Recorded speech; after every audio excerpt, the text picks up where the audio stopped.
Hi again.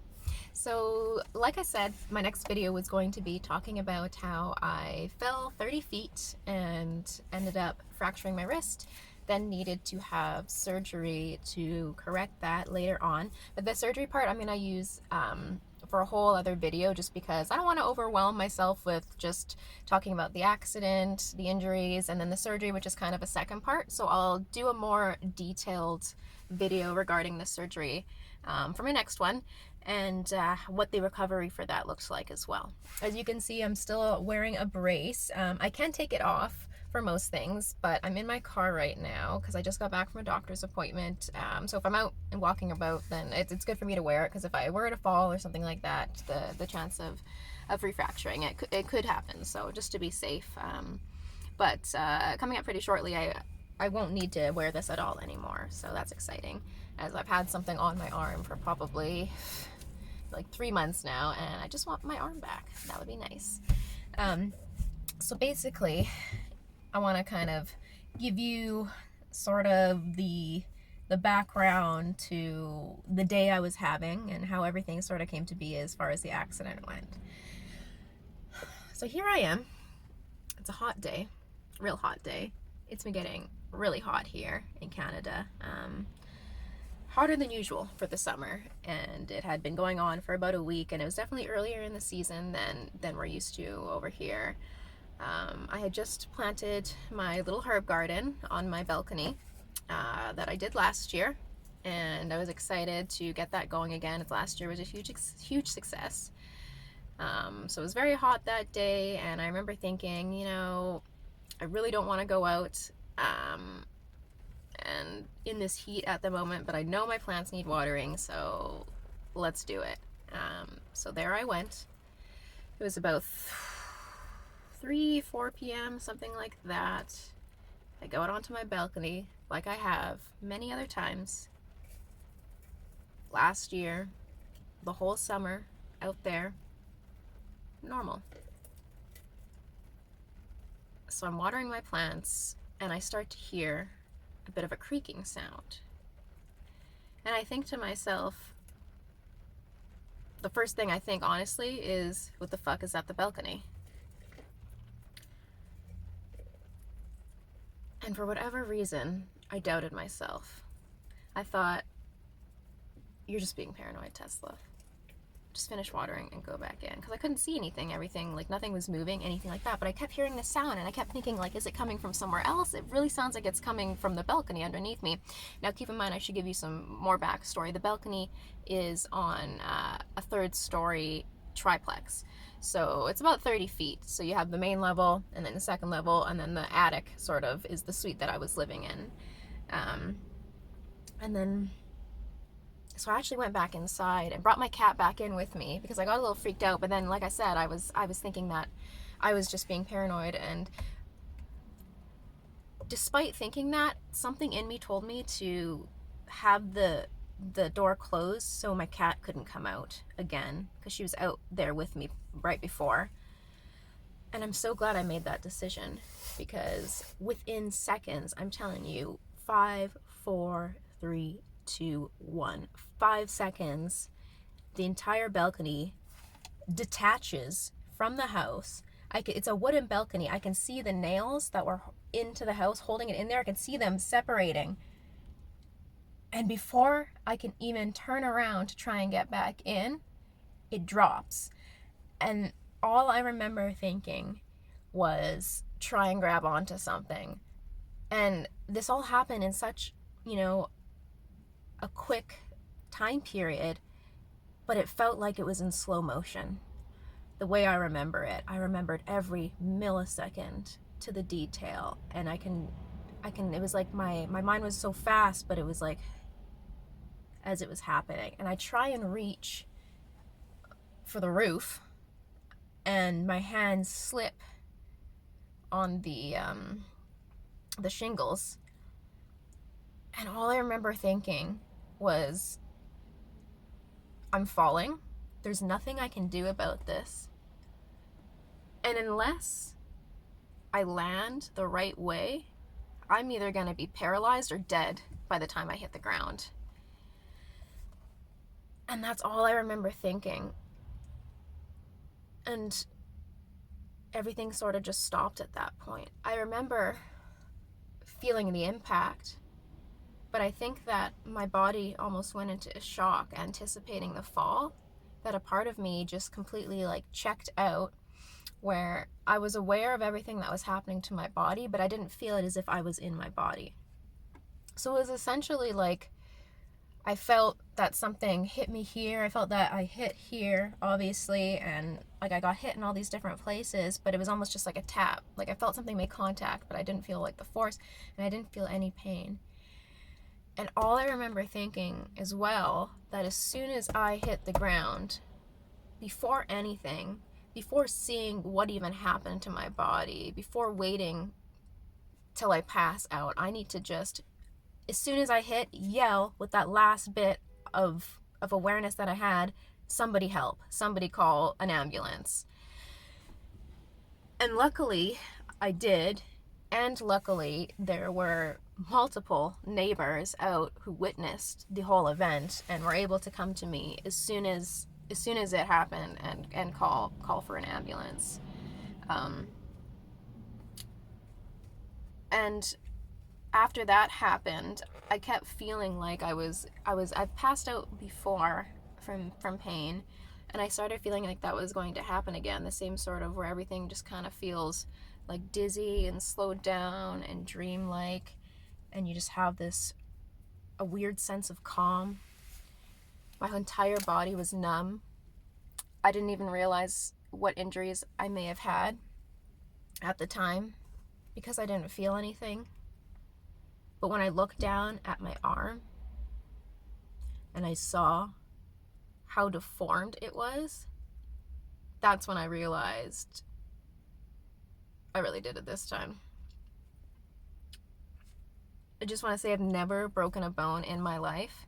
It's been something I've anticipated happening at some point in my life, as it's such an easy thing to happen. And there it was. It was bad. By the time the ambulance got there, I guess the shock that I was in, that was kind of blocking out my ability to feel the pain, was starting to wear off.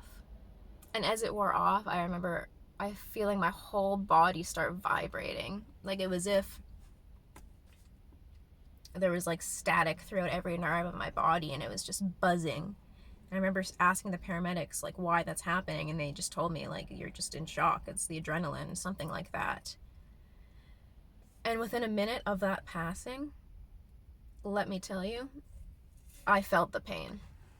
Oh, did I feel the pain. I can't describe it. Anyone who's had these sorts of injuries, it was intense. It was definitely the most intense pain I felt. And I remember them telling me that they, couldn't give me any pain medication until I was at the hospital because they needed to like make sure that all these other things were fine. When they took me to the ambulance, of course, they didn't want to move me, just in case I had any kind of, back, neck, whatever kind of issues that moving me could have done more damage. So they basically wrapped my arm up in this weird thing with it being all deformed. I'll pull it out now, what it looks like as I'm talking about this, now that I have it back. But it was very, very bad. Luckily, after being at the hospital a while, they did CT scans, they did everything. The only thing that I really ended up having was a cracked rib, which I found out later, actually, because my arm took such the show. It was the most painful. The cracked rib, there's nothing that really needed to be done. Those sorts of things heal on their own unless they're puncturing a lung. But they did notice that they were finding like fluid or something like that in my lung, like heart area, and they didn't know why, and they actually kept me longer in the hospital due to that, and which I later found out was because I got hit there and it cracked one of the ribs under here. So now there's kind of a bony mass there. But yeah, it was just that and the fractured wrist, really. For that kind of fall, I was incredibly lucky.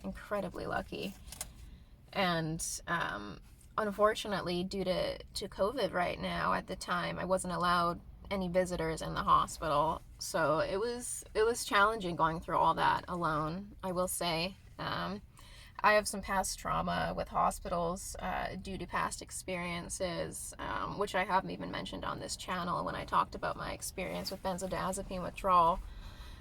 And it was tough. Like, it was just as challenging psychologically as it was physically, that experience. And I'm still recovering from it. And I just, yeah, it was traumatizing. It was a seemingly normal day, and suddenly in my own home, something like that could just happen.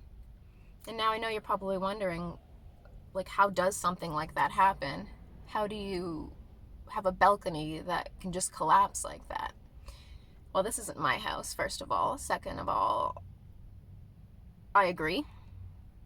Thirdly, I do have a lawyer, and I am in the process of receiving a settlement because someone is responsible for what happened, unfortunately, but that is the way it went down. My landlord failed to follow safety procedures, yearly inspections of these balconies, and due to that, I was injured and I almost lost my life. And if not lost my life, I could have been very, very severely injured, and I'm very lucky that it didn't turn out that way for me.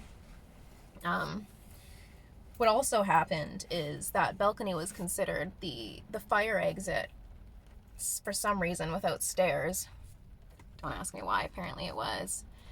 And literally the next day after I came home from the hospital, the fire department came by and informed me that the place isn't considered fire safe, so it's illegal for me to actually stay there. So while trying to recover from what just happened, there's the scar there from the surgery, which I'll get into at a later video, my next video. I had to evacuate, and I'll mention I have a cat and 2 rats as well. So it's a little harder finding a place to stay, meaning I had to stay in a pet-friendly hotel, also due to COVID that was happening right now. We weren't even allowed to have, guests and people who aren't in your household stay at your house. So I was really limited in what I could do. Obviously, I wasn't financially prepared for that either. And that is, something I've been struggling financially, but hopefully with the settlement and everything going forward, that will be corrected at some point. But it's not to say that it's still not happening in this present moment. I'm taking a huge financial hit due to this. Having to move everything. I can't work anymore. I say I am healing now, but as anyone who has had an injury like this knows, and had surgery like this, you can see I've had some muscle loss, and just from being in the cast so long, and my flexibility, like, this is what I'm supposed to be able to do, but this is like what I can do. I really can't do much with it, so I'm gonna need physiotherapy for that as well. And I'll talk about the type of surgery that I ended up needing on it. A few weeks after the accident happened, because it wasn't healing, it actually moved out of place again. But I'll talk all about that in my later video. But the type of surgery is called open reduction internal fixation. So a metal plate had to be drilled into the bone to secure it. I'll get into that later. I keep talking about it. Anyways, I think that pretty much covers everything that I wanted to in this, I guess, story time type video talking about what had happened. But there's certainly a lot more, and I'll touch on that later. But I guess this is a lesson to other people out there. If you are renting, make sure that whoever you're renting from is doing the correct safety precautions required for having a balcony yearly, especially if it's wooden on an old house. I sure learned my lesson. Yeah, quite the experience. And I'm glad it didn't happen a few years ago when I wasn't as healthy, because I don't know how I would have handled that. It definitely happened just at the right time, as soon as I would have been able to handle it. So very lucky. But yeah, that's just my brief story about that, and I will talk to you in the next video. And if you have any questions just regarding the accident and stuff, because I probably missed details, and there might be things where like, wait, where does, parts of the story, there might be broken pieces, and if I apologize if I forgot parts of it. Just ask me questions, or if you've had a similar experience, please share with me how that went for you. I'm very interested to know. And yeah, take care of yourselves, and I will see you in the next video.